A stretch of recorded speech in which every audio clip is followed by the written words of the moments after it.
हर्क साम्पाङले अहिले शरम संस्कृत र समर्थन हुँ भन्न पनि लाज लाग्ने बनाइदिइसक्यो कि यसले। साउथ इन्डियन हिरो प्रभास मरिसक्यो भनेर यसले भरम छोडिरहेको छ क्या। यसले आज मात्र होइन पहिलेदेखि धेरै कुरामा भरम छोडिरहेको छ क्या यसले। फेरि यसका समर्थनहरू सब आँखा फुट्याएर दिमागमा गोबर भरिरहेका छन् क्या। यसले गु हक्दियो भने केक मानेर खान्छन् कि यिनीहरूले।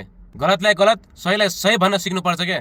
फेरि मिडियामा आएर यसले त केही जानेकै छैन, बोल्न जानेकै छैन, पुरै भला आदमी, केही गल्ती गरेकै छैन, सोझो केही नथाहा पाएको जसरी बोल्छ के यो। हर्के समर्थनहरू पनि कस्ता छन् फेरि। हर्केले जस्तो गल्ती गर्दा पनि गाली गर्न उल्टै खनिना आउँछन् क्या। दिदी बहिनी दाजु भाइ महिला केटाकेटी कोही भन्दैनन्, सबलाई गाली गरेछ। हेर्नै नसकिने गाली पो दिएर जान्छन् हौ। केटी मान्छे महिलालाई पनि छोड्दैनन् यसको समर्थनहरूले यार। होइन हर्केले कस्तो समर्थन चाहिँ लिएर आएछ हौ। सब दिमाग खुस्केका मात्रै छन् त शरम संस्कृति पार्टीमा यार।